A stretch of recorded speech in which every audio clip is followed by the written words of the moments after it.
With precision and speed, he won 14 rounds of the World Rally Championship and is still the only German World Rally Champion today.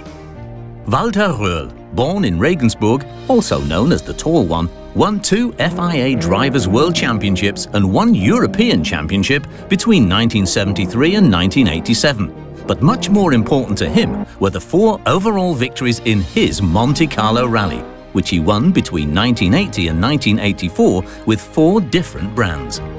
At the same time, he devoted himself to development tasks at Audi from 1988 and successfully competed in circuit races, including the DTM, until 1991.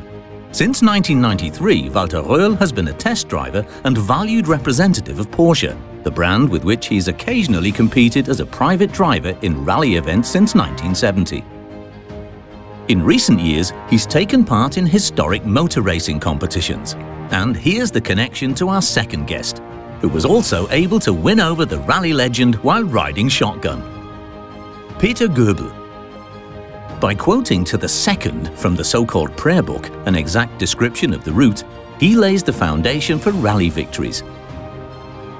His unshakable sense of direction and his great routine in dealing with timing instruments make him a safe bet as a co-pilot in modern and historic rally sport. With speed and endurance through thick and thin, alongside Walter Röhrl in a Porsche, Matthias Kahle in a Skoda, and Franz Echter in an MAN race truck. 5-time German rally champion, the most successful co-driver in terms of victories and championships since the German Rally Championship was founded. Multiple overall winner of numerous historic automobile rallies. As the owner of the Plus Rally agency, he played a key role in organizing classic car rallies such as the Hamburg-Berlin Classic and the Lake Constance Classic. Today, he's responsible for organizing the Sauerland Classic, the Winter Rally AVD Histormonte, and the Röhrl Classic, held for the first time in 2022. He's also highly regarded as a motoring journalist. With his personal experience from around 500 rallies, he's significantly inspired the Sinn 917 series rally chronographs. If you'd like to find out firsthand what Walter Röhrl, Peter Göbel, the yellow Rallye Porsche 911 RSR and Sinn Spezialuhren have in common, then join us in welcoming Walter Röhrl and Peter Göbel.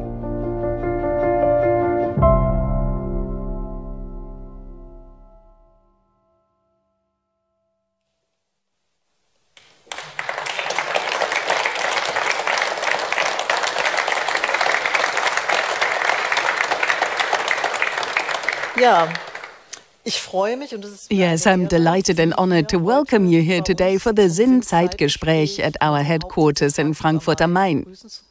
Hello, Mr. Röhrl. Hello, Peter. Hello. I'm of course also delighted to welcome our guests here live in our atrium, as well as the viewers and listeners following this conversation via live stream on YouTube. I don't think it's hard to miss that today's topic is rally racing, as we have a great team here on stage. Rally legend Walter Röhrl and a very successful co-pilot, Peter Göbel. I also think everyone here has already seen the Porsche, the Rallye Porsche, RSR, 911 RSR, and that the viewers on YouTube have just seen it briefly in the video. So I think the whole basic theme can no longer be denied. But what all this has to do with Sinn Spezialuhren and why our timepiece can be seen on the hood is perhaps not immediately obvious. I mean, I think it's fair to say that time plays a certain role in rallying. That's very clear to begin with. Even if there are certainly many aspects to it.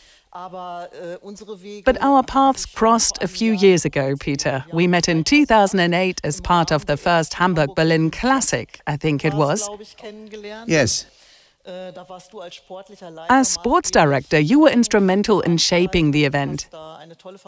You created a great event in which we were also partners for a number of years.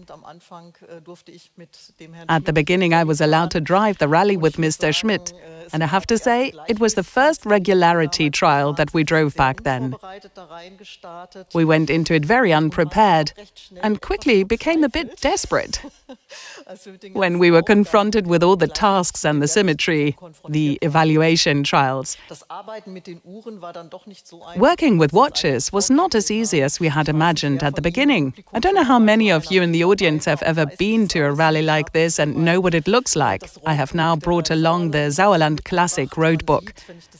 When I open it up, you can see that you don't drive with a map or even GPS, but you have to use these Chinese characters as a guide.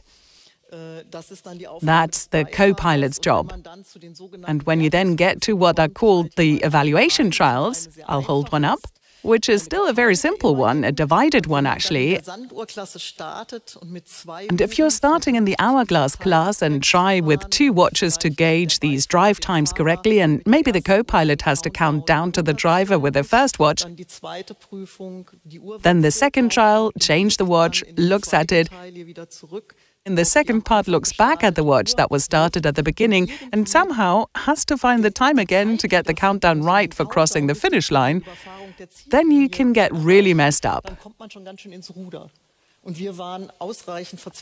And we were sufficiently desperate, I think I can say, although now, yes, Mr. Röhrl is smiling, that's only natural.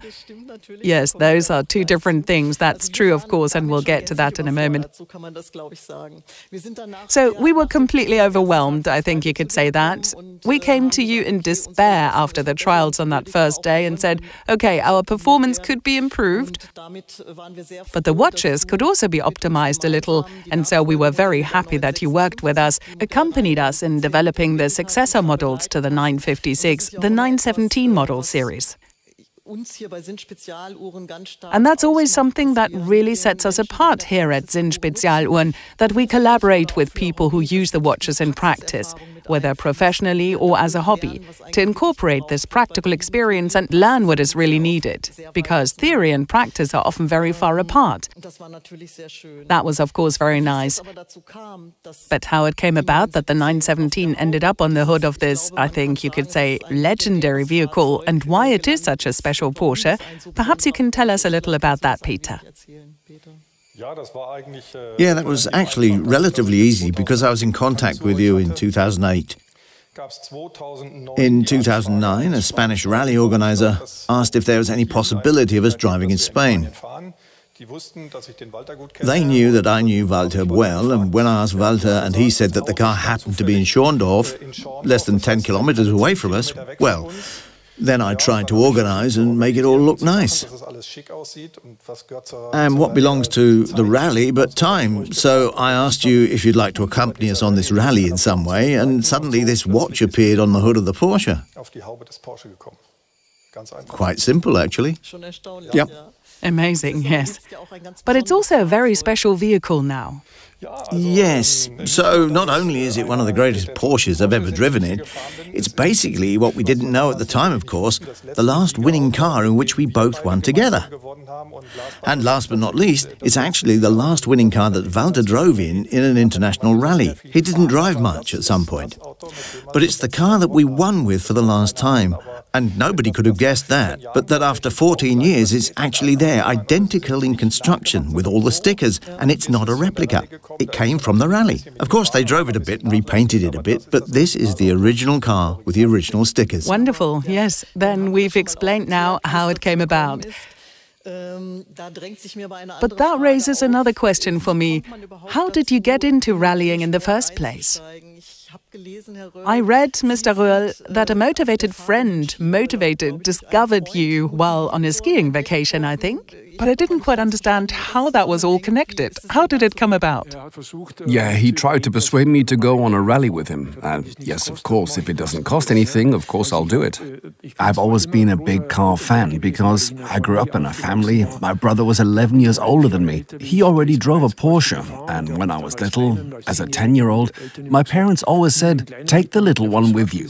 so that I was taken care of. And then I sat in the back of the 356 Porsche when my brother went for a drive with his girlfriend. Of course, he wasn't thrilled that they always had me with them as a chaperone, but he inspired me so much that he always said back then, remember one thing, save yourself all that moped and Fiat 600 stuff and only buy a proper car when you can afford it. And that's a Porsche. So I was really influenced by Porsche. But as I said, at the time when I started rally driving, I didn't think about driving a Porsche at all, about rally driving. I then drove 5 rallies in 3 years with cars that this co-pilot always borrowed from somewhere. And after every rally, he wrote to the trade press saying that my friend is the best driver in the world, and you have to make sure he gets a corporate contract.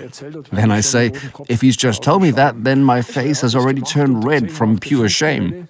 But he did that, and actually after the 5th rally, by the way, the car where I handed out the autograph cards today, that was my first rally car in 1970, which he bought with his father's money. 130,000 kilometers on the speedometer, and the car drove really quite well. And because of this rally, I then received a telegram from Ford Germany in Cologne, all set to sign the contract in January. I didn't take it seriously at the time, and said they couldn't be making me such an offer. But the co-pilot insisted that we go to Cologne in January, so we went there. But a certain Mr. Mike Kranefuss was the boss at the time, the race director at Ford, and said, yes, we can offer you a 2-year contract, we don't have any money, but everything is paid for. Training car, competition car, and then I say, okay, we can do it. But I hadn't given up my job yet, so perhaps I should set the record straight, because people have been saying for 40 years that I was chauffeur to the Bishop of Regensburg. That's nonsense, of course. I work in the property management department of the Catholic Church, and my boss was the legal representative of the 7 bishops in Bavaria. He couldn't drive himself, and he needed a secretary out there to take the minutes and drive the car at the same time. And that's how the story came about that I was the bishop's chauffeur. So I never had anything to do with the bishop. But it was perhaps one of the reasons for my success, because I drove 120,000 kilometers a year, and like everything else, driving is also a matter of practice, of course, right? And I always transferred a lot of the perfectionist mania that I've always had from skiing and rowing to driving. And then every car had to go exactly 1 centimeter to where I wanted it to go. If it didn't, I would always berate myself a lot. That was certainly one of the reasons why I took it very seriously. And then came the first rally in 1971, where I was in a Ford car, and then I kept saying to the co-pilot at the time, why are they all driving so slowly? So I never had the feeling that I was driving fast at the time. Well, the way it felt. At some point I realized that the way I was driving was apparently quite fast after all, as I did at this Olympic rally in '72, which was where the 50th anniversary was this year. During the rally I made up my mind, and now I want to know if I'm just a dreamer or if I'm the best in the world. I changed my life and put my blinkers on and just thought, what do I have to do to be the best? And looking back, that certainly paid off.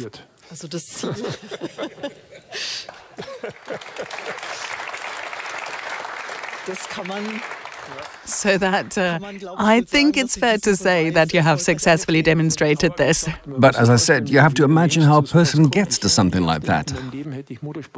Yes. I would never have done motorsports in my life. I loved cars, but with motorsports, skiing was the most important thing for me, and rowing. Those were my sports. And of course, I was just as ambitious there as I was when I was driving a car.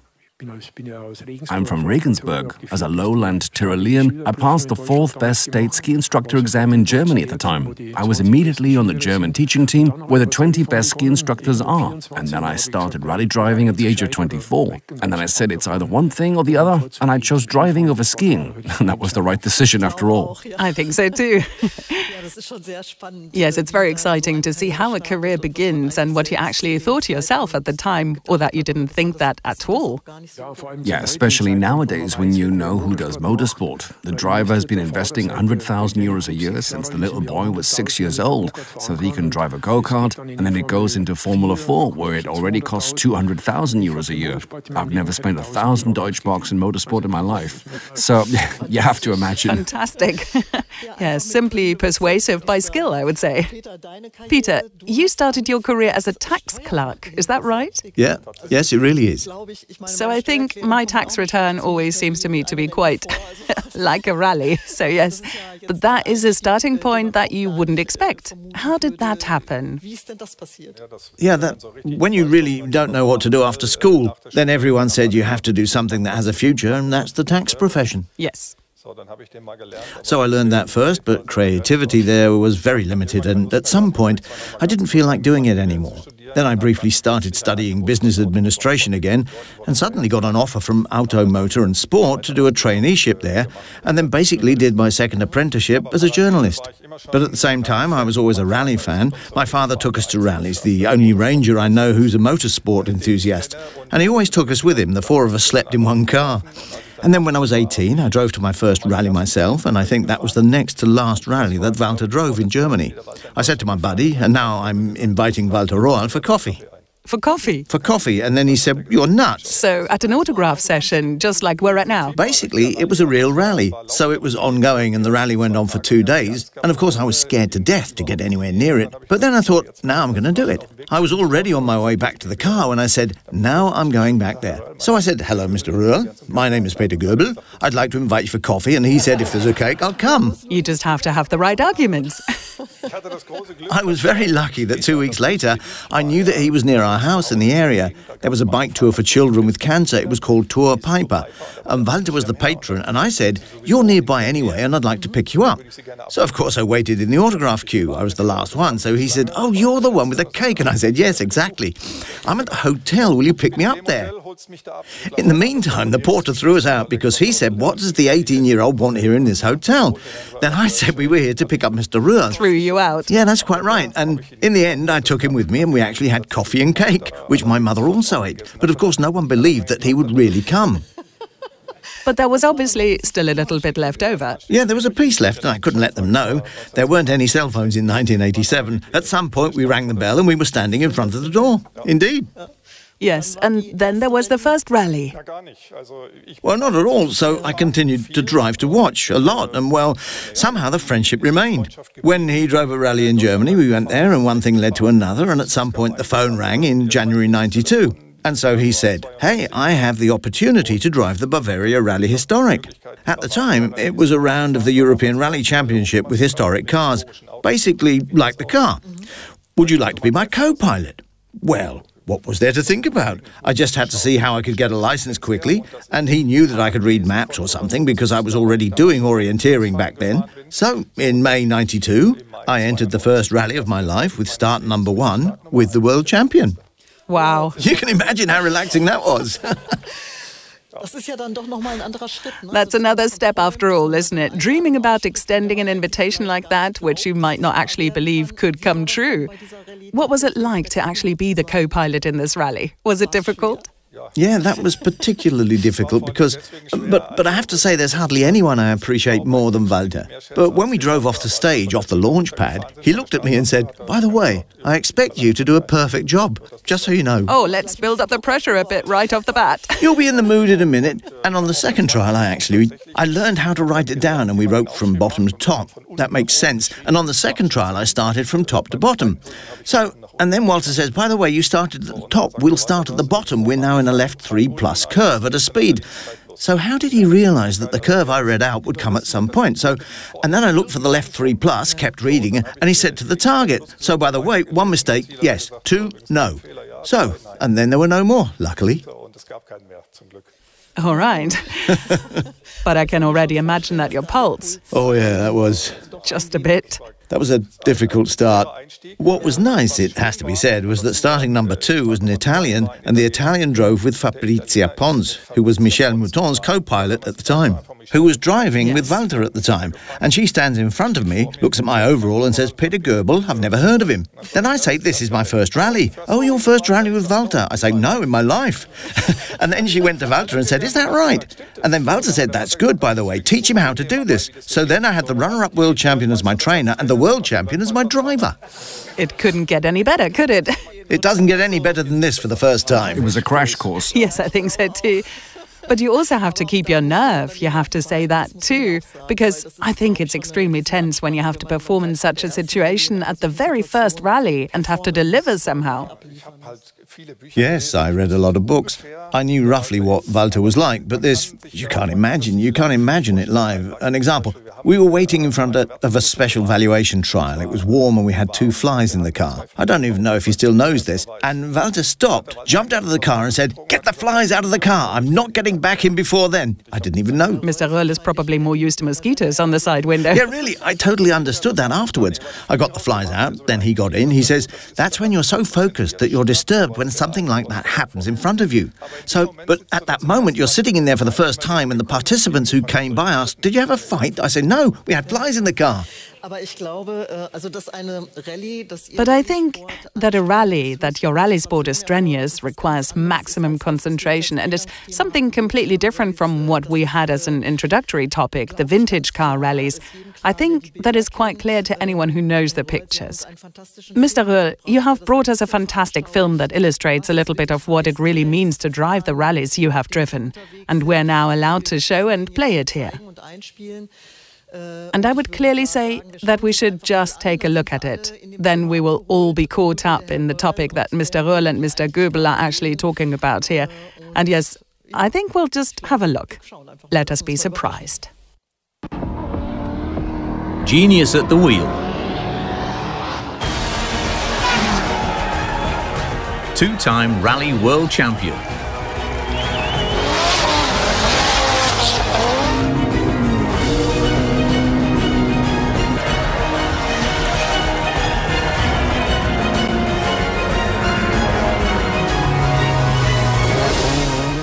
A wild one, no question. Had a super career. From a driver's point of view, I believe a very great idol. He's one of the first names I learned when it had something to do with rallies. Walter Röhrl. The car whisperer who can drive best sideways, I believe, among all the people in this world. If I had to define a king in my personal hierarchy of motorsports gods, that would clearly be Walter Röhrl.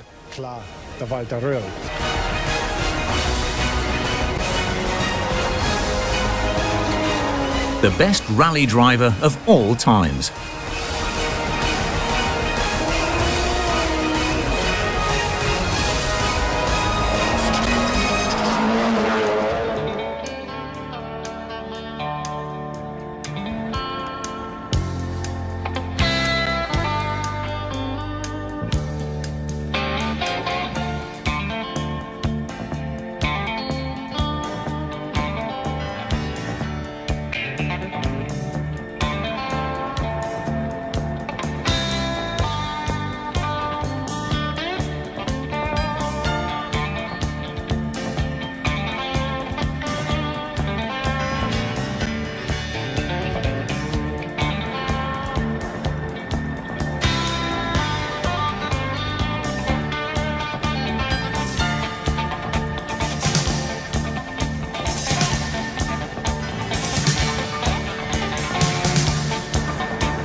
The genius at the wheel, two-time world champion and four-time Monte winner, the king of the drift angle, exceptional talent, perfectionist.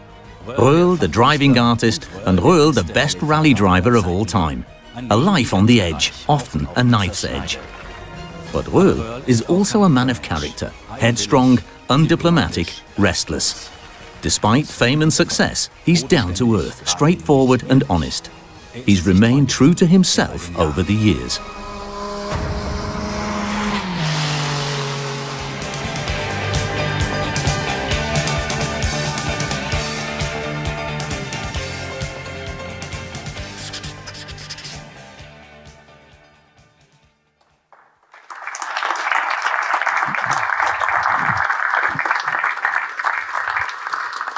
Wow. Also ich glaube, ich habe schon beim Zuschauen Angstschweiß auf der Stirn. Wow. I think my forehead is getting sweaty from fear just watching it. I think you can see right off that it's about 100% concentration, that it's an enormous strain, that all these rallies that you know or that you know by name, that you've driven, are really extraordinary in their own right. But is there a rally that you would say was particularly challenging, particularly strenuous? Yes, that's hard to say. It's been shown a bit in the movie somehow. For me, when I dreamt of proving that I was the best, it was always linked to winning the Monte Carlo Rally. So I had no interest in the WRC titles. I wanted to win the Monte Carlo Rally once. That's simply for me what Wimbledon is in tennis, for example. That's Monte Carlo. And that was the most important thing for me. But when I watch movies of it today, I always have to apologize to the viewers first. They must have the idea that I'm totally a brutal person who drives towards living people at 160. So today I'm shocked by the footage. And back then I didn't realize it at all. I was so hardened then, it was the same every day. And when someone asked, I said, and he says, they jumped yesterday, they'll jump away again today. That's the way it is. You're so jaded that you did that, but when I see it today, I'm shocked by it, of course. Thank God I was lucky that nothing ever happened. The only excuse I have for it is that when something really happened in Portugal, where 5 people were killed, I was the first to say during the rally that I wasn't going to go on. I'll stop. I can't be responsible for the spectators anymore. I called Dr. Piech at the time, which was during the Audi era, and he said, if you think we can't take responsibility for this, stop. And as a result, everyone else stopped too.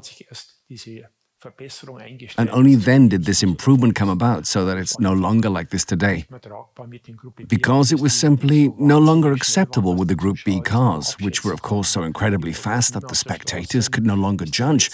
They always wanted to be on the road until the last moment, and it was only a matter of time before something happened. But as I said, today of course everything goes along in an orderly way. People are far away, but of course it was the same as always. The crazier it was, the nicer it was, of course. If you survived it, it was wonderful. And a Group B car like that, the Audi with 535 HP from 0 to 160 on a gravel road in 6.5 seconds, you can't imagine that. It's unimaginable, isn't it? There wasn't a place anywhere in the forest where you didn't immediately go over 120, 130 turns, and then from 0 to 100 on the asphalt in 31 meters, 100. You drove to 100 with the car, and that's all. It was more like a cannonball than like... But of course, that was the highlight. That was the most beautiful thing ever, and it was above all. So, for me, it was much easier to win like Sébastien Ogier today, because simply the cars have become too easy. The cars were so technically advanced that several people can drive at exactly the same speed. The cars were so complicated that the slightest mistake, you lost 3 or 4 seconds in one curve, because the turbo didn't respond, hence this dance on the pedals, that I can always keep the boost pressure and that the car steers. That made it much easier for the good guys to win, and I won my rallies by between 5 and 15 minutes. Nowadays you win rallies by between 5 and 15 seconds, because everyone can somehow drive fast with the cars. And, as I said, it was the best of times as far as I'm concerned, this Group B. I mean, you just mentioned it, when the spectators were sitting so close to the track. You see that in a lot of videos. You just said that mentally you've blocked it out. Is that the case? Do you stop thinking about it? Peter told me about a situation in San Remo, I think, where spectators were sitting on the bridge with their feet facing the track. Yes, that was... Does one even take that in? Of course, you do take note of it. I might have to expand a bit to show you the brutality of the sport. It all started in '82 when people were like that. I was in Portugal as world champion, starting #1. And in Portugal, it's particularly bad. And my colleague, my teammate, was the young Finn. Of course, where I always said, yes, he has a big nail in his head, Toivonen. He had starting #6. And on the first trials, there are 3 asphalt trials near Lisbon. There are 500,000 people standing along the 3 stages. Crazy. And I was always the first car to drive into people, sometimes braking because I thought I was going to kill 20 people. And I arrive at the service point after the 3 laps. Henry was always 3 to 4 seconds faster than me on the stages. And the team boss comes up to me and says, "So, are we getting old? Are we going to get blown away by the Finns?" I say, "Jochen, it's only a matter of time before I'm driving down 20 people dead. The road is always closed off in front of me." He says, "Do you think you'll get all that money from us, that you look after the idiots, or that you'll win for us?"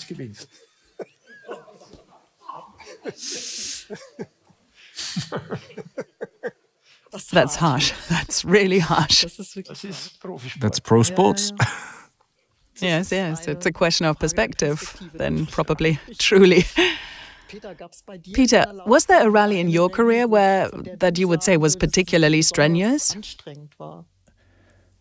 Well, exhausting for sure, if you want to call it a rally. Paris-Dakar. We drove Paris-Dakar in 2006 for the MAN Works team as co-pilots in a racing truck. Normally there are service trucks that look after things when you break down, but we actually had a racing car, 800 horsepower, 1500 Newton meters. So at the traffic lights you were as fast as a Porsche. And you can't imagine how exhausting that is. The longest special trial I drove was 17 hours 41 minutes. I started the first special trial with my helmet on, then my teammate rolled over. We had to get him back on his wheels. Then night fell and the liaison trials took forever. Then we had a technical problem. So the special trial was 17 hours 41 minutes, but we drove 3 hours to the special trial, and 4 hours after the special trial was the bivouac.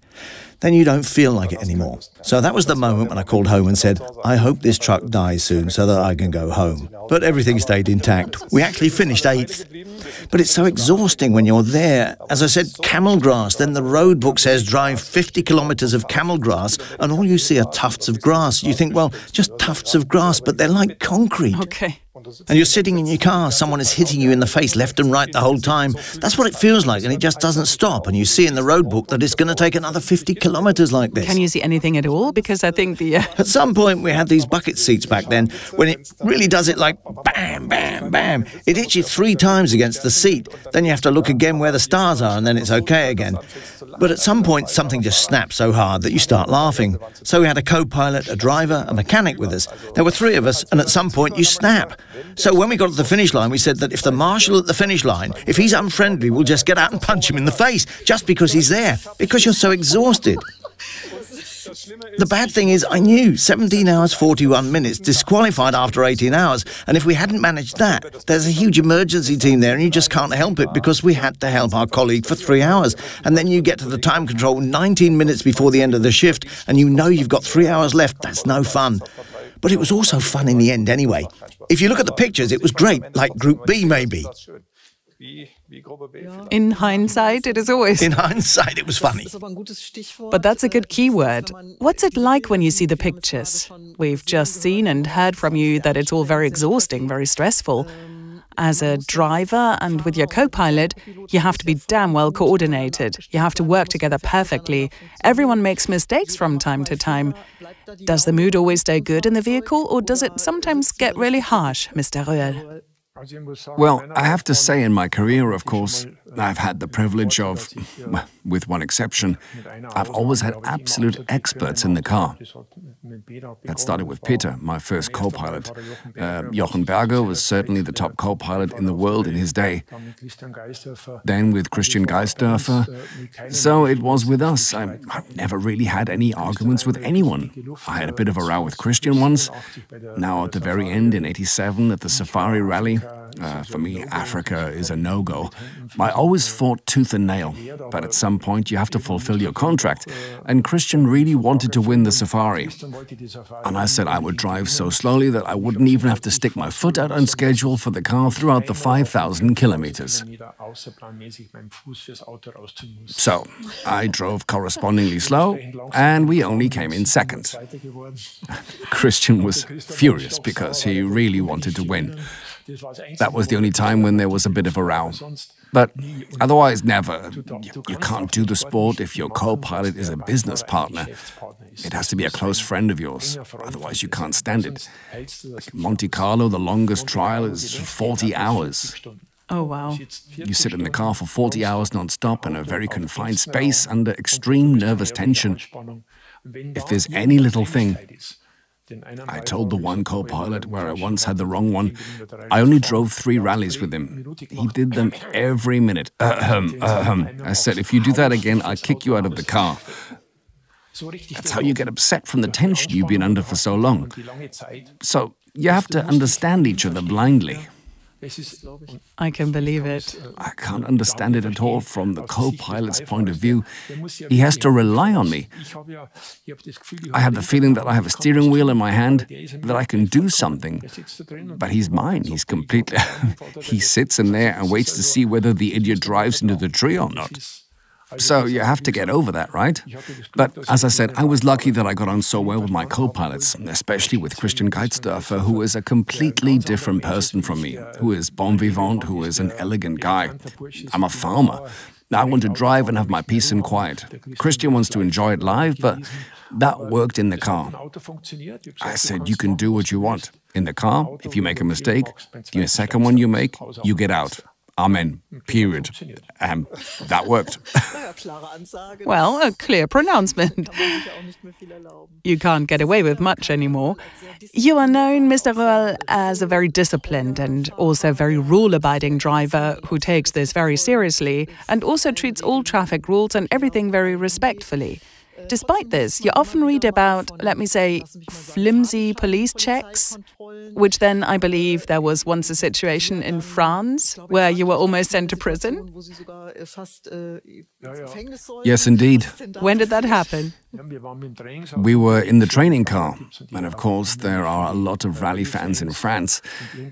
And somewhere along the way we came out of the special trial. I was driving on the main road, and we were overtaken by a Citroën Visa with 4 young lads. They overtook us, and they wanted to take photos, drove next to us, took photos, then in front of us, and then they turned around and took photos out the back.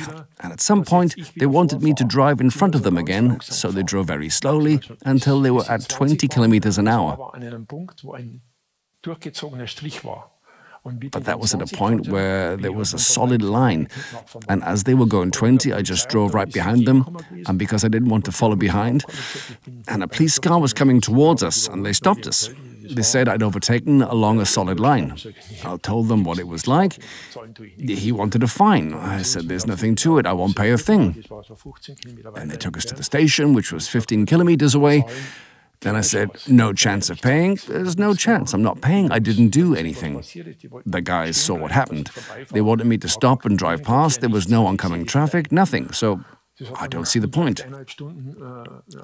Then we were at the station for maybe an hour and a half, they didn't know what to do anymore. And they were pushing things around, and Christian went outside, and I didn't realize it. He paid the 50 francs or something outside, which it cost, but I wouldn't have let myself be locked up. But no one did so. Nobody did it because I thought they were giving up. They said we could drive now, but I didn't know that Christian had paid the fine outside at some point. So these are things that wouldn't happen around me. I would never do that if I hadn't done anything. I'd stick to it through thick and thin. So I could go on for hours about what I've done with the police. I think it would be interesting. In 1974, I raced in the 73-74 European Championships, all in the Eastern Bloc. Poland, Bulgaria, Romania, Hungary. And that was the time of the Iron Curtain. They saw a car with a bright license plate, waved me out, fined 10 Deutschmarks. I said, you can do me 10 times over if you wish. You won't get anything from me. Yes, then you won't get your passport. Then I left him on the road, drove off, left him my passport and drove on. In Romania, somewhere in the desert, 500 kilometers later in the evening, the police came and brought me my passport back. Okay. If everyone does that, then you can't educate people. You have to say at some point, it doesn't work that way. You have to remain stubborn. Every German tourist in 74 paid the 10 Deutschmarks, of course, because they were afraid. The ladies next door screamed, the children screamed, but not me. If I haven't done anything, I don't pay. And that's how it was. Word got around about it. You are very conscientious, but at a rally in Germany, as far as I know, they once stopped you in your Audi and said you weren't going any further. Yes, indeed. What happened there? That was at the Hunsrück Rally. I only ever drove in Germany to do a bit of advertising for the German sport.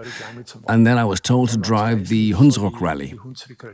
And of course, when I drove in Germany, there were plenty of spectators. And that was the case. I had start number 1. The whole thing took place in the Hunsrück in Baumholder. Of course, there were cars on the road, just stationary traffic. And in principle, we couldn't do the trial times, which are written in full with an average speed of 50 or something like that. The fans are like that. They drive right out to the side of the road and the oncoming traffic, and you can drive slowly through the middle. But of course, I realized that at some point the civilian patrol was driving in front, a BMW with a long aerial. Of course, I got in the back, followed behind. Of course, I was too late at the next time check. Of course, everyone else was behind me. Nobody dared to overtake me either. If Röhrl drives slowly, we'd better follow behind. Everyone else made it except me. I was exactly 1 minute too late, 60 penalty seconds. Towards evening, we led the rally.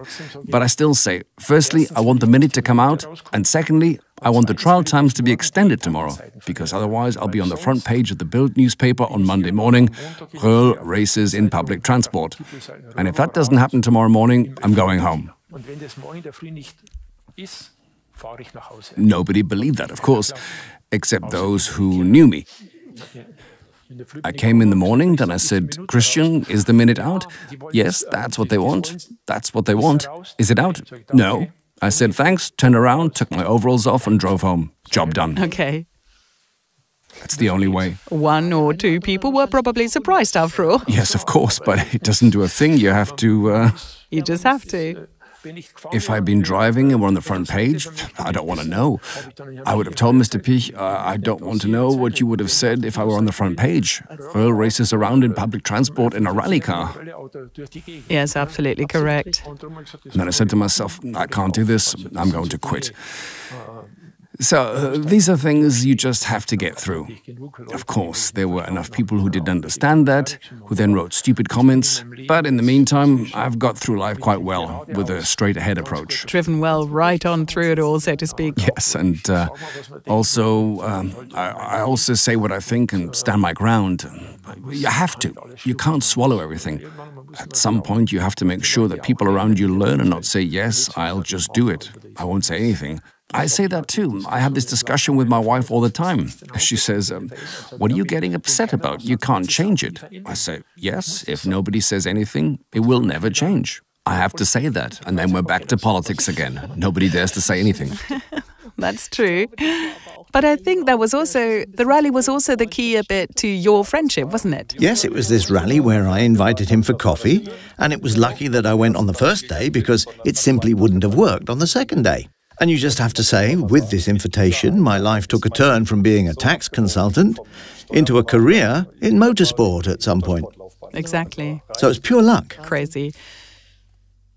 Mr. Röhrl, you have already mentioned that the Monte Carlo rally was the rally that always appealed to you the most, almost more important than the World Championship title. What is so special about the rally? Why is it the rally that appeals to you the most? Because I think it simply shows the best driver. He has to be good on snow, he has to be good on asphalt, he has to be able to drive with incredible precision. There's no room for error. Monte Carlo is always very narrow and is simply, for me, I have the feeling that if I've won it, okay, I've won because I'm the best. If I win a world championship today, I might win the entire year through a certain consistency. Can I be world champion at the end? That gives me nothing. I want to drive the rally, and I want to say at the end that I won because I was the best, the fastest. You won it 4 times. 4 times in different cars.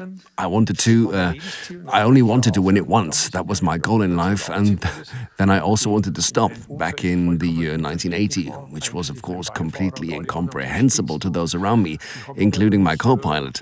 And everyone else said, "Are you crazy?" But then I said, "No, I wanted to know. And now I know, and that's enough. I'm not doing this to earn money." And the key point was it was 14 days of hard discussions, and then one day Christian says to me, "So that means you don't enjoy driving anymore?" Then I say, "What makes you think that?" He says, "If you don't want to drive anymore, you're going to buy yourself a car and drive a rally, or what? You still enjoy driving. Now it's all paid for, we earn a lot of money." And this argument finally convinced me. I said, "Okay." But then the next megalomania kicked in, and I said, "Okay, now I want to show that it's not the car that's the most important thing, but the person." And so came these 4 Monte Carlo victories in 4 different cars. That was my motivation. But when the Monte Carlo was over for me, the rest of the year was joy, something extra. Only the Monte Carlo was serious. Is one of the victories, or can you say, you just said that you only really wanted to win once. Was this first victory the most important, the most valuable, or is there another victory where you say it was actually the best? The first one was the most beautiful. I remember coming out of the mountain on the last night at 7 in the morning and driving through Monte Carlo. La Turbie is the name of the place, the last service where the car's cleaned, and then you drive 10 kilometers from La Turbie down to Monte Carlo. It was 8 in the morning. The sky was bright blue, the sea was... I drove down and I said, "Now this is my life. I've achieved everything in my life. That's all I need." So that was really the only moment in my life when I was fully happy for 10 minutes, I have to say. Everything else was later for me was a certain fulfillment of duty.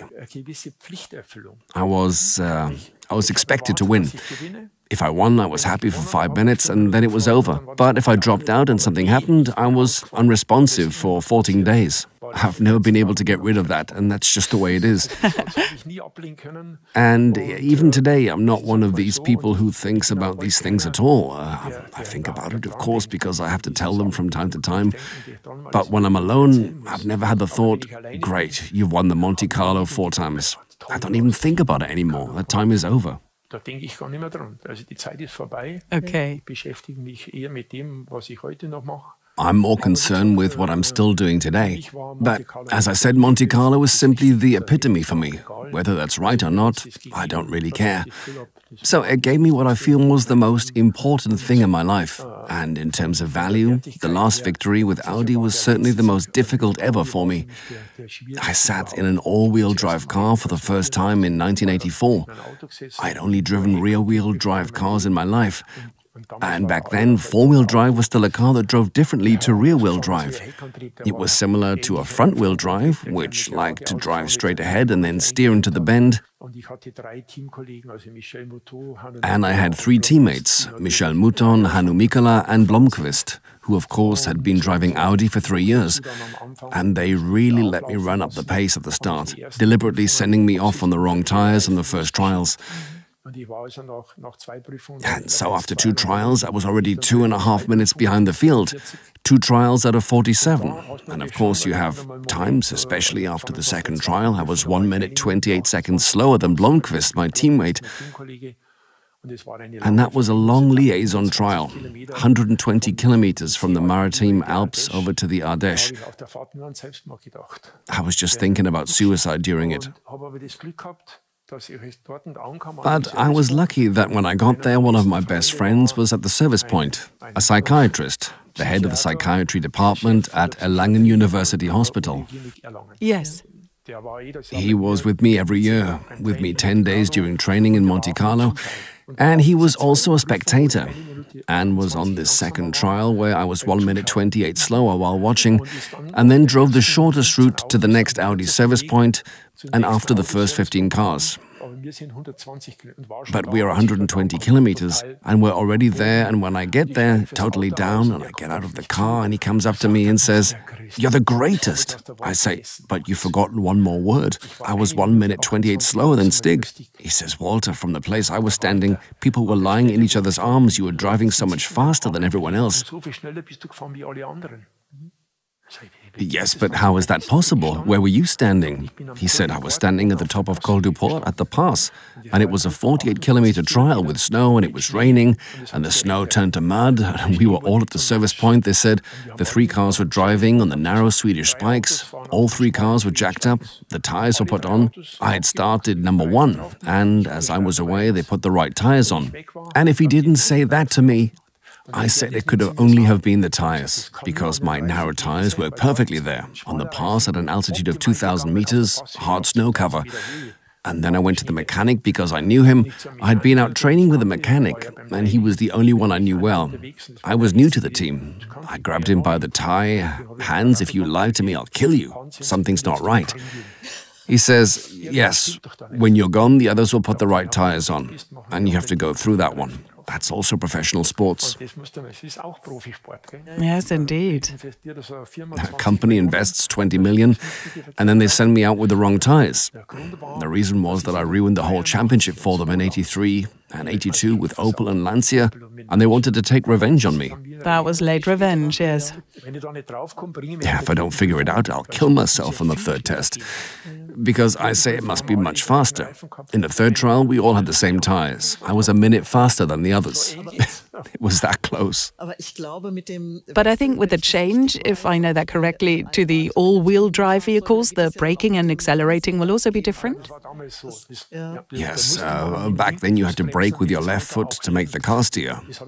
I never did that. I said I didn't need to. That led me to say, okay, I realized that I was driving into every second bend. I drive straight ahead. Now I have to deal with the issue. And I remember well when I was at Fiat, one of the greatest rally drivers at the time was Timo Mäkinen.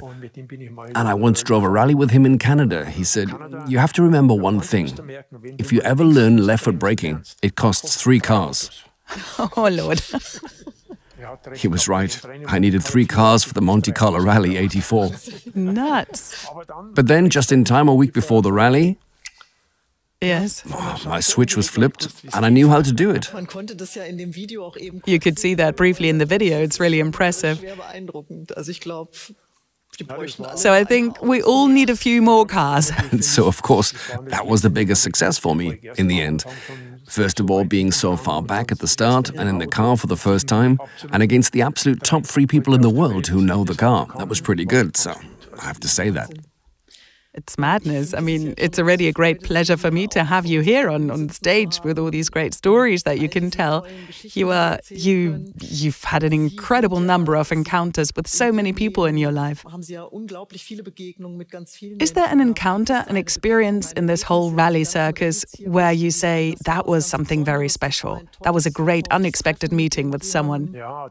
Yes, there are some great things. So I'll tell you names like Mr. Karajan. I used to drive with him a lot. Okay. For example, then with Paul Newman. Oh. An encounter, that was also a story when I tell it. Who else did I... Well, what's great about the sport is when you get to know people. For example, Mr. von Karajan, who was... when I was at Audi, one day I got a call from Ingolstadt. Mr. von Karajan wants to drive a car with you. You have to go to Salzburg. He really wants to drive a car with you. And I drove there. Yes, he has a Sport Quattro back then. And then we, first of all, when you drive there, it's funny, there in Anif, where he lives. There are older people there, neatly dressed, going for walks in front of the house so that they can see the good Lord where he lives. And then we drove away from him, and as we drove past in the car, everyone bowed when he drove past. And then we were just outside, and after 10 minutes he said, "Do you know why I want to drive with you?" Yes, because you drive an Audi, and you probably called Dr. Piech to tell him that you want to drive with me. No, he says, you know, for example, I have a sailing ship, a Swan, and that's the best thing ever. So that's, and I also have an airplane, Mystère, that's also the best. Now you know why I want to drive with you. Then we drove about 50 kilometers. He wasn't in such good shape then. And he says, "I saw in the movies that you always brake with your left foot. Why do you do that?" I say, yes, so that it steers better and all that. He says, "Can't you show me that?" I say, "You have to drive at the physical limit for that to work, then you can't drive slowly." He says, "There's not much traffic, we can drive fast here in the mountains, right?" Mr. Karajan. Okay, then I added a bit more gas, and then when a left-hand bend came, right-hand bends, and he leaned forward in the seat like this and on the dashboard, and it'll work, it'll work, it'll work. Karajan next to me. You have to imagine that. But you wouldn't believe it either. With left-hand braking, full engine through the mountains in Salzburg, so unbelievable. Yes, especially with Mr. Karajan, you can't really imagine that. And then, of course, he did, that continued on and on. Later, he had the Porsche 959. I always had to drive with him. It was always the same. So every 4 weeks, a secretary would call and say, "Mr. Röhrl, you have to come back. He really wants to drive again, and he keeps asking us, 'Have you called Röhrl yet?' And then I went back to Salzburg and drove through the area with him again. And he always said, 'I'm practicing again, then I'll call you again.' In my opinion, he couldn't drive at all back then. He was in such bad shape, but he always did. He always wanted to. He always wanted to drive with me in the car. Great. A wonderful story. Or Carlos Reutemann, who used to be my team colleague. That's also a great story. He naturally regarded rally drivers as primitive people. He said, "You're a rally driver, what's that?" I had a manager who was Portuguese, who managed Senna in Formula One, who of course also knew Reutemann. And then he once said, "Is there anyone among the rally drivers who can do that?" Then Domingo said, "Yes, there is one who, a German, he drives quite well." And then there was the Rally Argentina, which is all on gravel. They did a 50-kilometer asphalt trial as a prologue, as the first trial, because they knew he was a racing driver, a Formula One driver, and he's certainly quite good on asphalt. And he was my teammate in the Fiat. Fiat and Ferrari are one company, so Fiat also drove. And after I was 50 seconds faster than him on this trial, he was second fastest ahead of all the other rally drivers. From then on, he simply respected me so much that I was God to him. And then some point in his life, he met me at the airfield in Nice. And then he stormed up to me and said, "The best of all drivers," and he hugged me. So, Carlos Reutemann, no, I wouldn't have dared to ask. Didn't even dare to ask that one was allowed to shake hands once, but it's quite interesting what doors and what humanity motorsport opens up to us, after all. Great. Opens hearts. Yes. Yes. Yes. Wonderful. The topic of time, actually a bit of a topic, I would say now, more for the co-pilot. Did that interest you during the rallies? So, did you... Of course it did. Really? You have to imagine that in rallying, the whole day you're on the road, you're under pressure to get to a checkpoint within 59 seconds.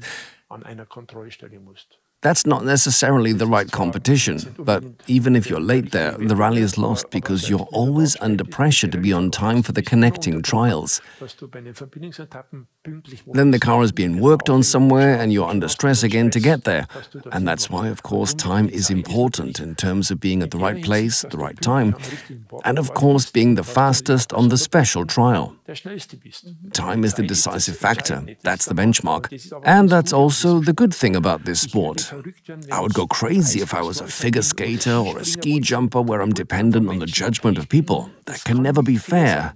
The watch is the only thing that tells the truth. That's the only thing I can rely on, and everything else makes me miserable. Did you follow this yourself, or did the co-pilot always do this with you? The time, of course, the connection trial was, I always have to say, evil tongues claim that the brain in a rally car is on the right. So I just drive. But he has to do everything. He steers everything. He has to tell me whether I'm in a hurry on the connection trial or not. Whether there's time. That's just the way it is. And that's what I expect from the co-pilot from driving a rally. I just wanted to take care of driving, nothing else.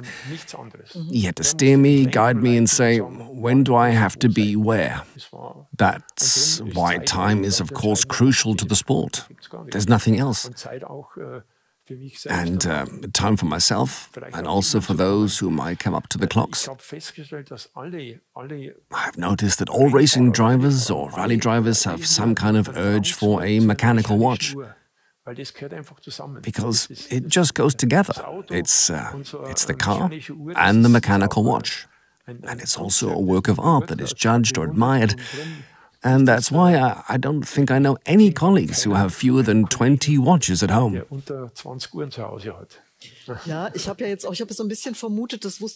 I suspected that a bit. I didn't know that either. That would have been another question that I thought about. What's it like when you're so controlled by the issue of time in your job under this tension?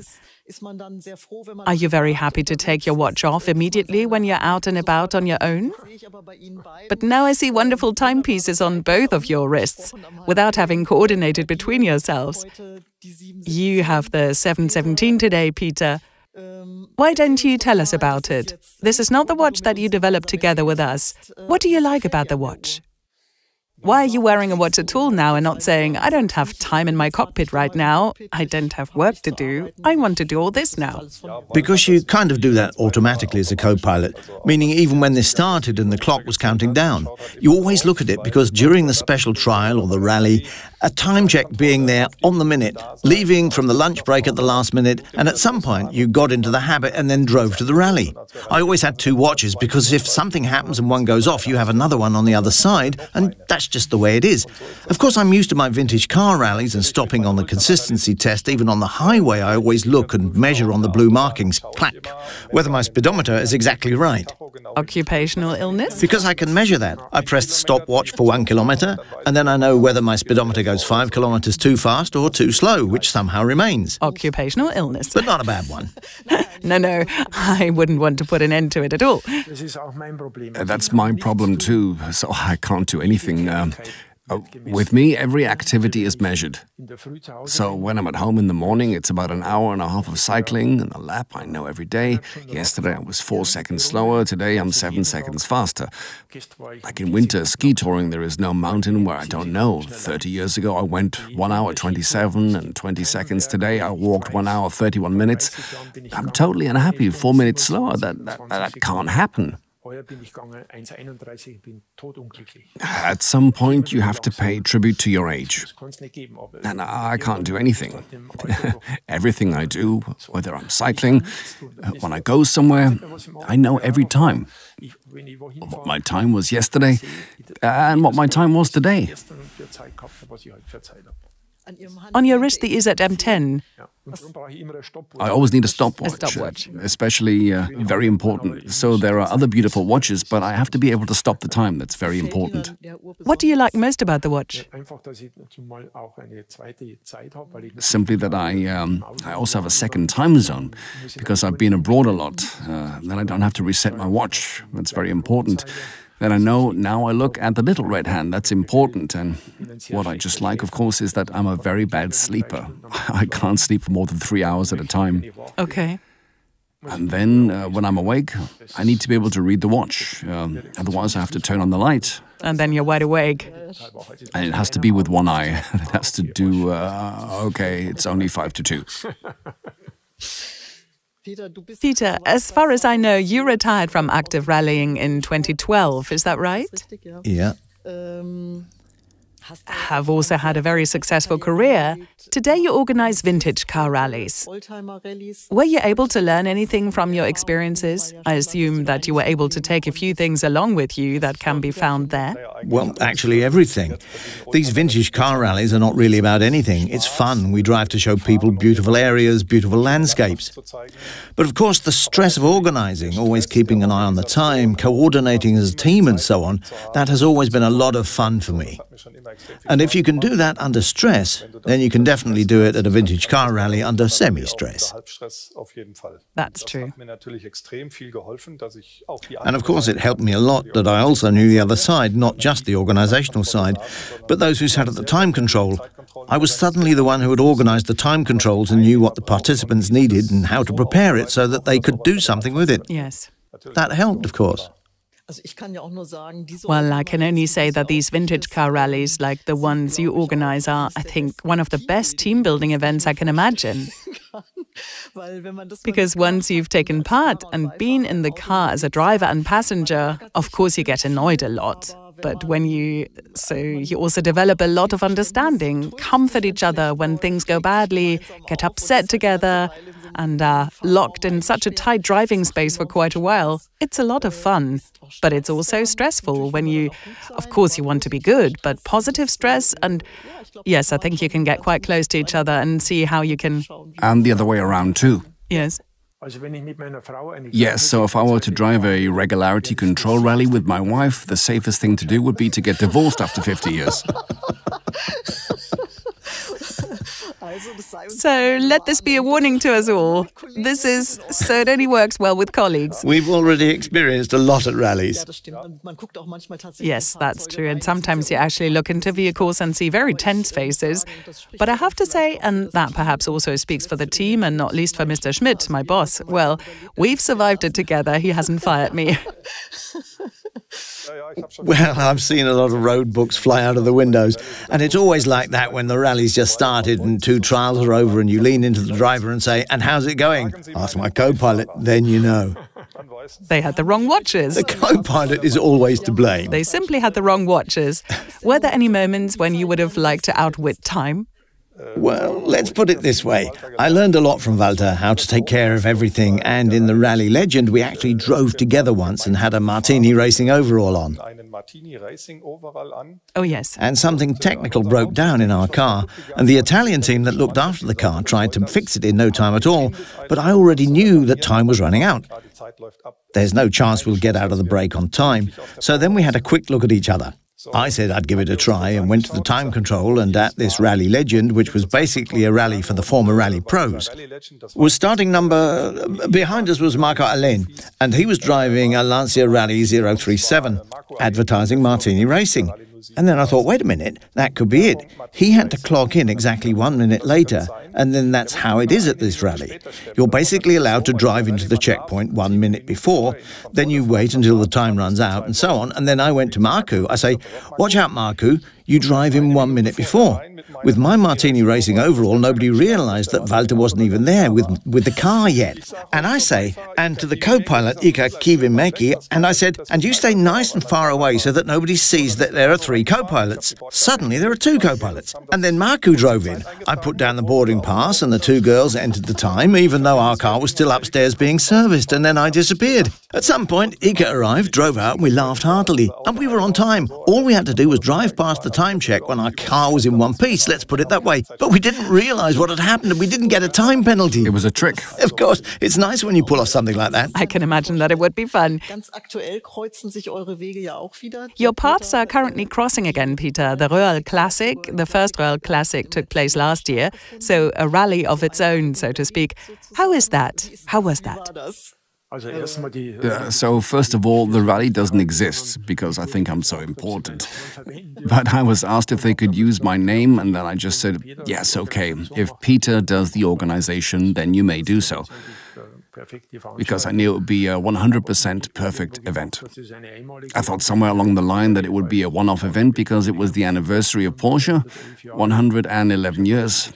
I said, okay, let's do that. But as you can see, it's going on now. So it wasn't a one-off, there will be a second one this year. But as I said, it's a certain honor for me that the rally is running with my name. And as long as Peter is doing it, I'm not afraid that any damage will be done to my name. Solange der Peter das macht, habe ich auch keine Angst, dass da irgendwie ein Schaden auf meinen Namen fällt. Also das ist bestimmt immer 100%ig organisiert. It's certainly always 100% organized, and last year's success shows that people went wild.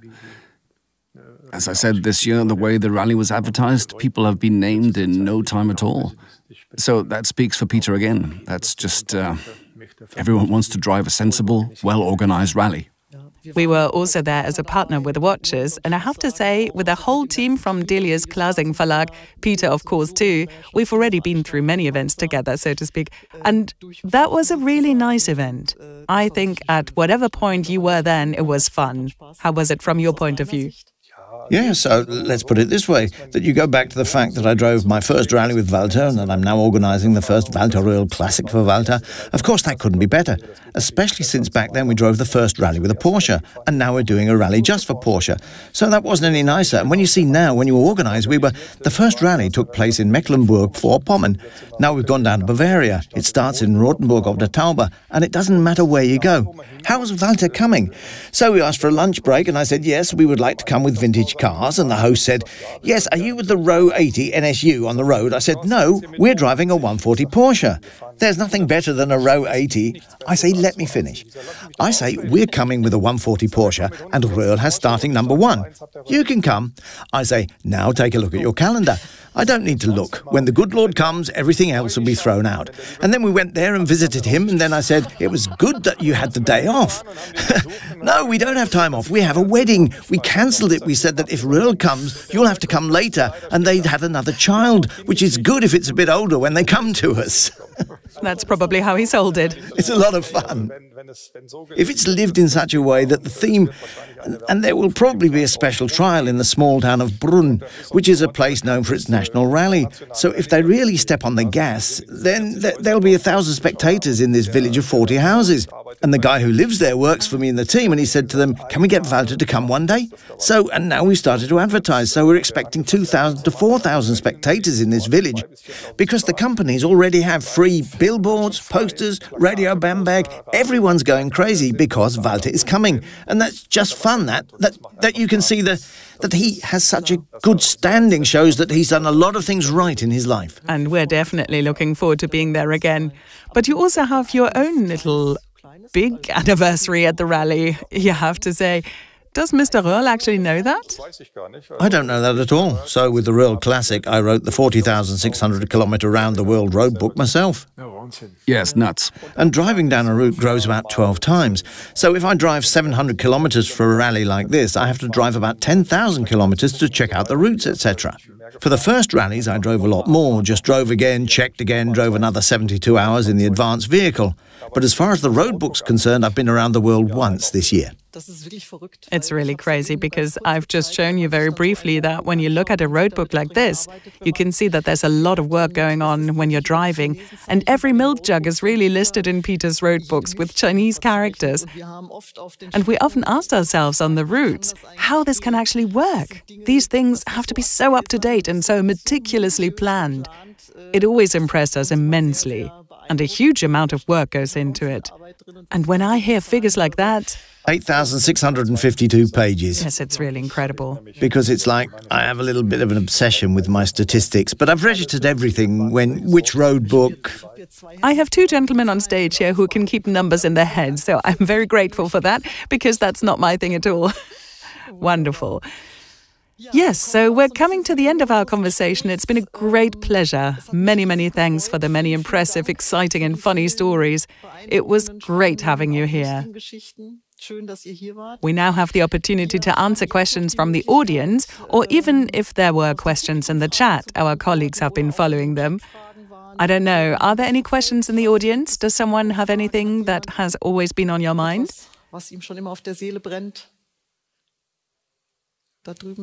There is a request to speak over there. Hello.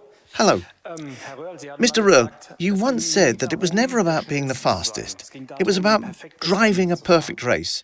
And a perfect race requires the perfect driver and the perfect car. And now my question. In all the years you drove for Ford, Opel, Lancia, Fiat, Porsche, Audi, to what extent did the companies, the car manufacturers, involve you in the racing car, in the planning and in the production of the racing car? Did they seek your opinion? Yes, at the beginning, when I was with the team, when you drive different brands for 4 years in a row, you're always completely new to the brand. Of course, the car wasn't built for me at the beginning, but for the other drivers as well, as they all have several drivers. But then I always put a lot of pressure on them. I said I wanted a test engineer, and I wanted the car to be set up in such a way that it suited me. And I wanted that in good time before every rally. I wanted that. So in Portugal, Greece and Monte Carlo, of course, completely different setups are necessary. And then, of course, my wishes were taken into account without any limitations. That was absolutely clear. But as I said, the basis of the cars is, of course, 90% perfect. Those were simply little things where every driver might want something different. However, I have noticed that many of my colleagues have attached less importance to this. They drove the cars as they came, and if something was fundamentally different, then they made do with it. But I did try to make sure that the car drove more or less the way I wanted it to. And that was certainly part of the success in the end. Of course, this is the car that drives perfectly. And over a 40-hour trial, it is of course easier to drive than if I have a car that is very difficult to drive. That is tricky to drive. You could, for example, set up a car so that it drives a little faster on a special trial that I know well. But that's the wrong way round, because in rally driving, where it's over 2,000 kilometers, you're not always 100% concentrated like you are on day one. So the car has to be relatively easy to drive. Of course, that becomes noticeable over the length of the event, if that's the case. And as I said, I told you before that the longest trial, the big loop in Monte Carlo, is almost 40 hours long. And when the second night comes, you know what separates the wheat from the chaff, you see? If you're not in really good shape, don't have the stamina, and the car is a bit difficult to drive, then it's not a route where you can win. And the car must be at least easy to drive. And of course, you have to be fit as a driver, which was certainly the decisive point in my career, that I was always in much better shape than the others in terms of fitness. Because the others were, rally sport came from Scandinavia, was completely in Scandinavian hands. Swedes, Finns, who are all really good drivers, but also really good drinkers. And then they just... I've always only done sports in my life, and that's made itself obvious. Fitness is quite simply just concentration. Do we have any further questions? Here in front? On a 40-hour trial like this, that's 40 hours in a row, except for refueling stops or... Yes, refueling stops, service points. For example, at the Monte Carlo on the long trial stretch, on the second night, there would be a 2-hour break. So after about 30 hours, in Digne or in Gap, there was a 2-hour break. But by then the rally was already an hour late. So you had another hour. That's when you went to bed. But the first 10 minutes you were spinning like you were in a drunken stupor. And then after 10 minutes you fell asleep. And after 50 minutes, the doctor woke you up. Ouch. That's when you said, never again in my life will I drive a rally. Crazy. You were so knackered, and then he threw you out of bed again, literally, thrown from the bed. But as soon as I crossed the finish line, it was all forgotten again. Then it was on to the next one. Thanks so much. Jürgen, here in front, here are some questions. I always have to back my colleague up in this because he can't see it. Yes, I would perhaps ask the question. I think the Carrera GT is the vehicle you worked on the most. Yes. How much influence were you able to exert on the vehicle yourself? A lot in that case, because I'm from the first... normally my job at Porsche for the last 30 years has been to drive the car after about 90% of the development time for every model that came out.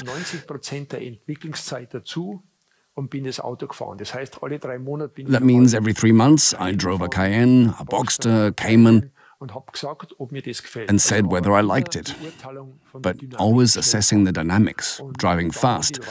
And then they developed it further, And when the car was ready in their opinion, I did a final test at the Nürburgring and then drove the time that was then published. But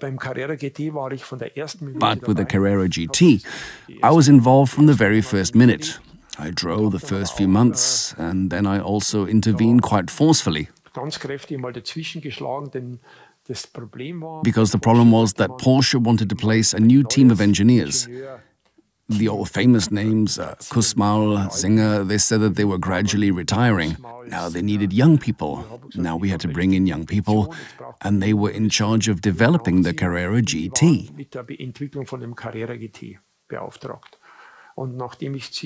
And after little happened, for the first 4 to 5 months, I was out and about in the car. And I meet Dr. Wiedeking in the hallway in Zuffenhausen. And he says, "I've already heard that you've driven the Carrera GT and you are really impressed." I say, "Was I?" "Yes," they said, "you are really enthusiastic." I said it was undrivable. And then he said, "Aha." He said, "See, and in the future, after every test drive you do, you'll come to my office and tell me what the car can do. Because they're all just lying to me." The whole thing then continued for a while. And then I was also responsible for deciding when the board could drive the car for the first time. But I had the competitor brands, Ferrari and so on, were with me, and then I said, okay. I had the 6 board members travel to Papenburg, to the Mercedes test track. And then in the morning, the 6 board members, 20 engineers, and before we started, I stood up. "First of all, I have to apologize for lying to you all. I didn't let you come here because I think our car is drivable for you, our board members, but because I want to show you that the car is undrivable." There were 20 of them at the table shrinking together.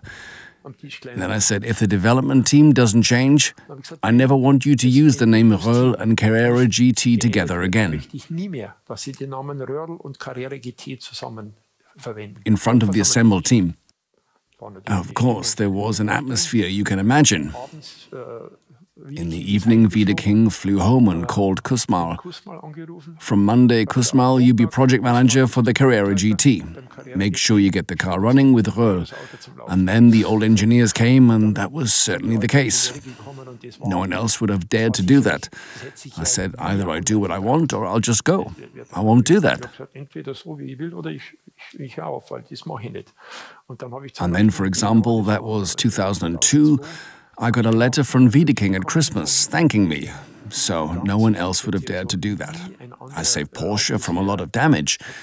He took the liberty of enclosing a Christmas present, a check for 50,000 euros. And of course that shows how the man worked, what he cared about. Aber das zeichnet, wie der Mann funktioniert hat, was dem am Herzen gelegen ist. And then there was the car, and it is still for me today simply the superior car. There is no better car than the Carrera GT. It doesn't mean better because it's easy to drive. Back then there were no electronic assistants that were so fast that they could have been built into the car. There is nothing. There is only traction control, nothing else. But just in terms of driving. Last year I went on a tour of the Dolomites with 10 Carrera GTs and 10 918 owners and drove my red GT again. The 918 is of course a supercar, now with a 4-wheel drive and 900 HP. But on the winding roads and Dolomites, a Carrera GT is simply the greatest thing ever. 1,300 kilos, naturally aspirated engine, 10 cylinders, that's driving as it should be. Das ist Autofahren, so wie es sein muss. And so it's really, it's when I was involved with the car from the first to the last moment. Then put Michelin under a lot of pressure because they were never satisfied with the tires. At that time, the tires weren't quite ready yet. The tires all reacted very toxically while driving. Now you can put modern tires on the car. The car has become much better than it was with the old tires available back then. We once had a test at the Nürburgring, organized by Autobild, where all the factory drivers from all the factories were there.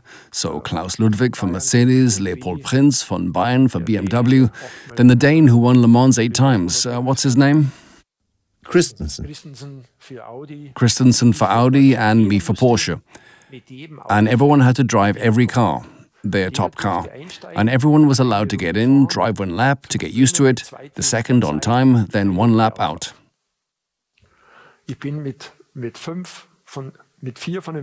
I finished with 4 of the 5 cars, and with the Mercedes only drove 2 seconds slower than Ludwig because it was damp in the morning and nobody wanted to drive. Then I said, then I'll just drive in the damp in the morning. I drove in the damp and Ludwig drove 2 seconds faster at 3 o'clock in the afternoon on a dry road. But in the Carrera GT, the second fastest driver was 20 seconds slower than me. So once again it was clear how it works, yes?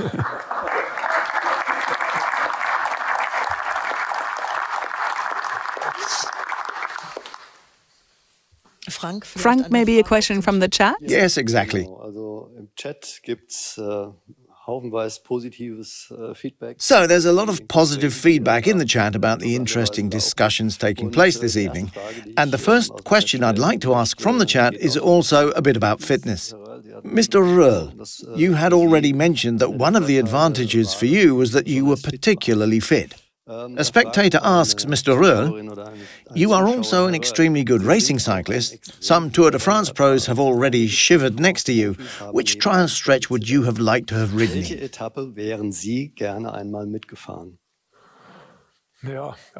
Yes, okay, I don't want to overestimate myself. The time when I cycled a lot with Eddie Max, that was 20 years ago. Eddie was a year older than me. Yeah, a year older than me. Eddie was 56, I was 55. It was just that he didn't stand a chance against me on the climbs, so I was worlds faster than him. And it was also the case that my strength would have been riding uphill, probably due to, I've weighed 75 kilos for 40 years. I'm 196 tall. And that's very favorable in terms of leverage on the mountain. Aerodynamics doesn't play a role. On the flat road, that would certainly have been bad. It was the same with Eddie. On the flat, if I didn't catch the rear wheel, it was gone. But then I didn't see it again on the mountain, so I was gone again. So I've been doing it very professionally. I've certainly become more professional in the last, well, I started it there on that Tor Piper. Yeah. It was the first time I'd ever ridden a bike there. That's another story. There was the Feldberg in the Taunus, and there was Klaus-Peter Thaler, Didi Thurau, and another pro. They were there and we came to the Feldberg, and I rode at the back of the field because I'd never been sitting on a racing bike before. And so that I could keep going for the 100 kilometers. Then came the mountain, and then I had to pass them, otherwise I would have fallen off my bike. Then at the top of the hill was Thurau, the 3 of them, the 3 pros at the top. One of them says, another motorsportsman who uses road cycling as training. I say, this is the first time in my life I've been on a road bike. I've never been on a road bike before. This is my first experience, and that's what got me so excited. And from that moment until today, I've ridden about 250,000 kilometers on a road bike. Wow. I always rode around 10 to 12,000 kilometers a year. And as I said, I also rode with Klaus-Peter Thaler, who was world champion for the 4th time, cross-country with him at a training camp in the Black Forest. And on the last day he said, I have to do a performance test today. We'll ride this Offenberger Steiger, and when you get to the top, I'll be waiting for you. I was so much behind him at the top. He said, you arsehole, you would have been world champion on that bike too. So when I do something, I do it cleverly, right? That's how I did it.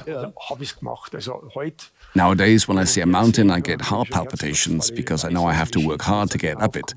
That's just, that's the price of old age. A very interesting question was put to Mr. Göbel by a member of the audience. If I'm correctly informed, you contested your first rally as Walter Röhrl's co-pilot. Did you have the feeling you had been driving with the handbrake on when, with the drivers you later competed alongside?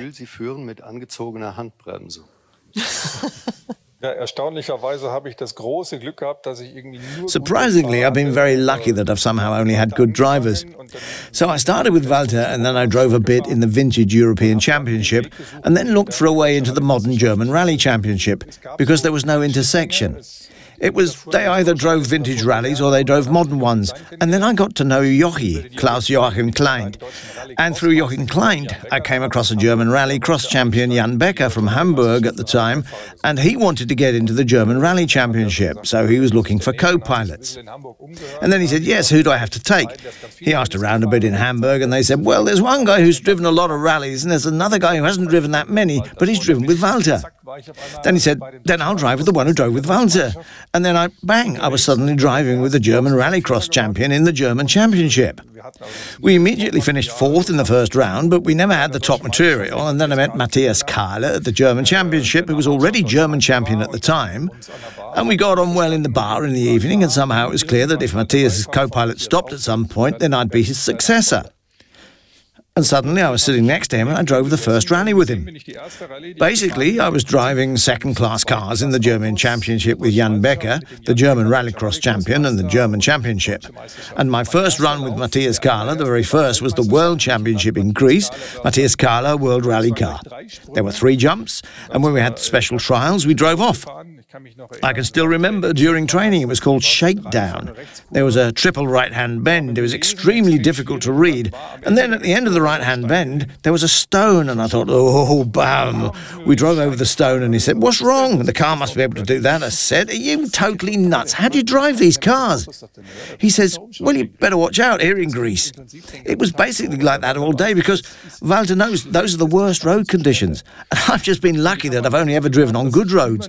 I've only driven one national rally in my entire life, in fact, and otherwise only the European Championship, German Championship, a little bit of the World Championship, 4 runs, and I've had the greatest luck that I've only driven with good drivers and stayed in one piece. So the handbrake is on for the equipment, but not for the drivers.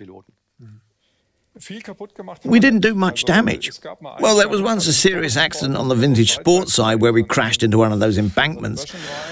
I also had one with Jan Becker, but it was never really that bad. So, knock on wood, I've always been lucky. I never really needed it.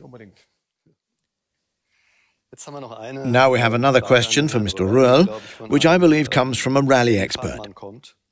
Mr. Röhrl, how did you manage to pull out a 4-minute and 40-second lead over your rivals over 42 kilometers in the legendary night of Arganil in 1980 with a technically impaired car?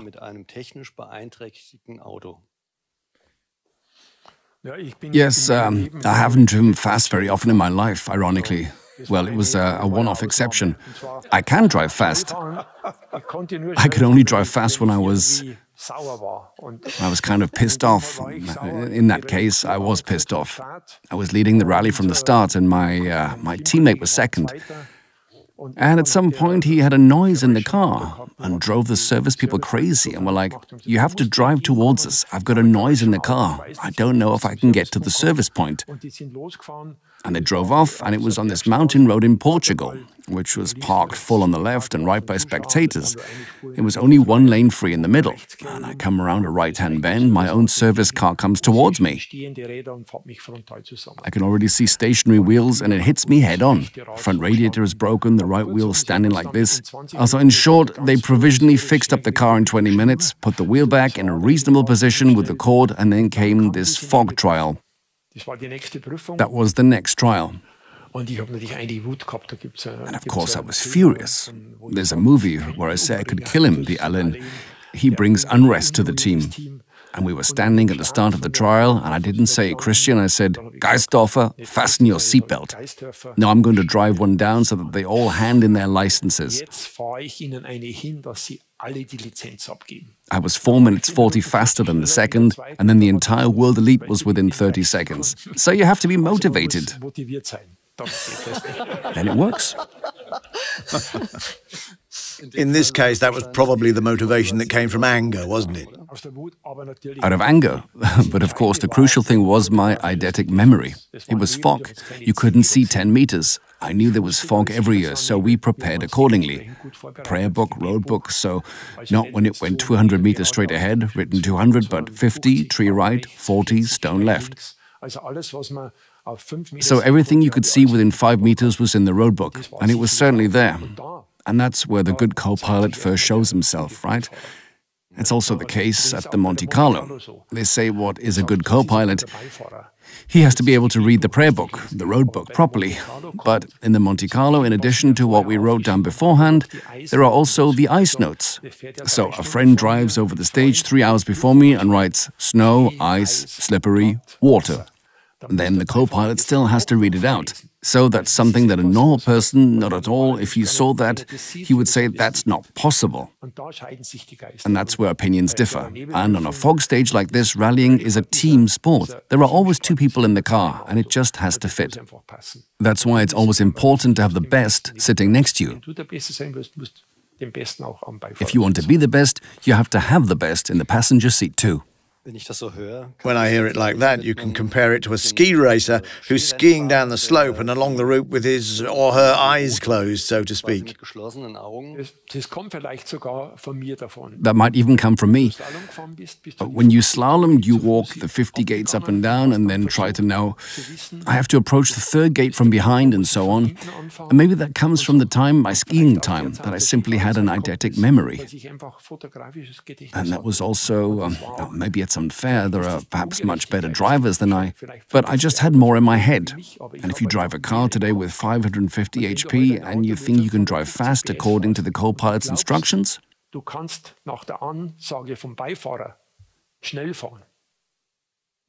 the movie isn't running in your head and you know what it looks like and that's just confirmation, only then can you drive fast. And that was my big advantage. That was also always the case before the trials. There was a traffic jam. All the drivers got out, they were smoking, stood together.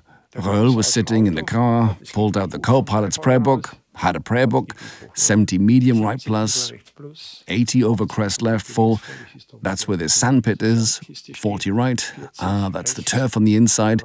I have to catch it exactly, and so on. And then after 20 minutes it was, let's go, helmet on, in, boom. Röhrl was 1 minute faster. The others were standing there making blah, blah, blah, and I was sitting inside studying my prayer book. Those are all things. It's just somewhere, there can't be anything else. You have to go through life like this. That's the only way it works. And today, I would have the horizon as a free man. But I'm still like that. Yes, it's impossible to just push that aside. Yeah, it's difficult.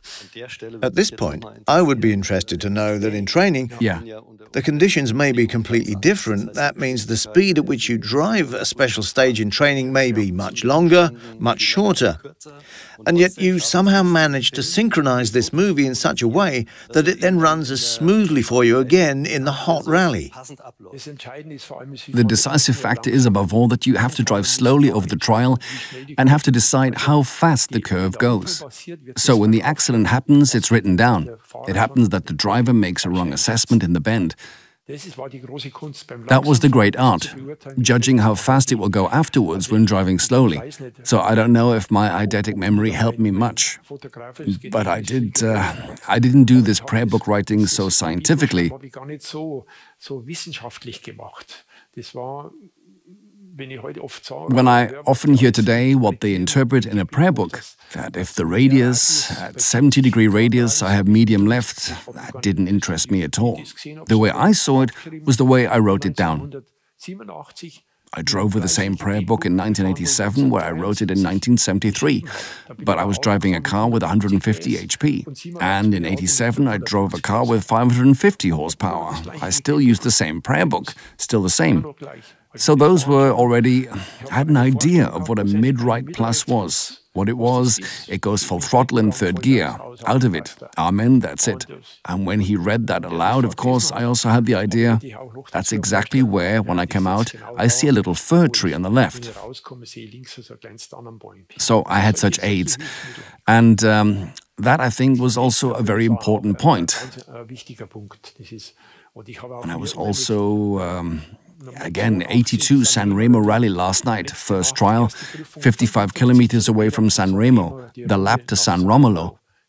We're at the start, 1, 2, 1, 2, 1. Intercom failed.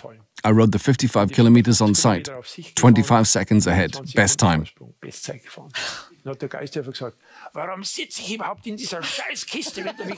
Then Geisdörfer said, "Why am I even sitting in this fucking box if you don't need me?" I would say when it works, it works. Very enlightening and exciting.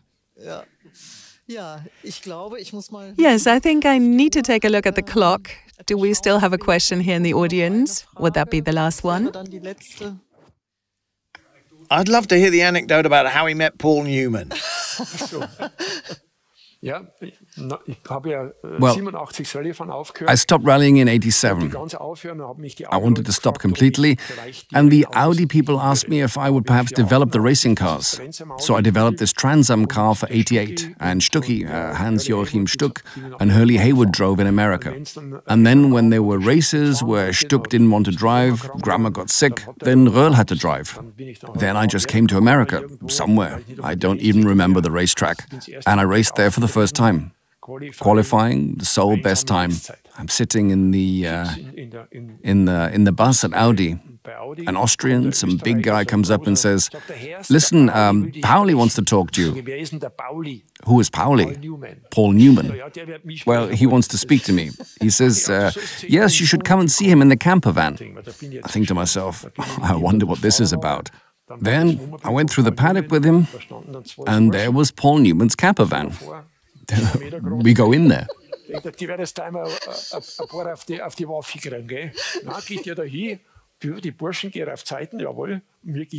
Paul Newman is inside with the long white underpants, the fireproof ones, and asks where I'm from. Well, me? What do I do? I say I'm a rally driver. He says, "What is a rally driver?" He didn't know. I explained to him what rally driving means. "Yes, and how come I come here and set the fastest time?" I said, "Yeah, well, it's not that difficult here. A few bends. In rallying, we drive 3,000 kilometers. Here I have 3 kilometers. I'll probably be able to remember where I'm going." Yeah, that was the conversation with Paul Newman. He really wanted to drive Le Mans with me. He said he would drive to Le Mans with me. I said, "I don't think Le Mans is that good either. It's always just straight ahead." Well, that's how I got to know Paul Newman. Unbelievable. Yes, I think so.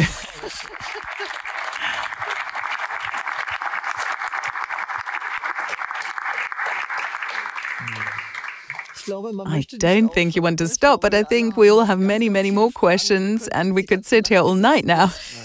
I always feel like such a fairy tale uncle. But 50 years of motorsport, there's a lot to tell.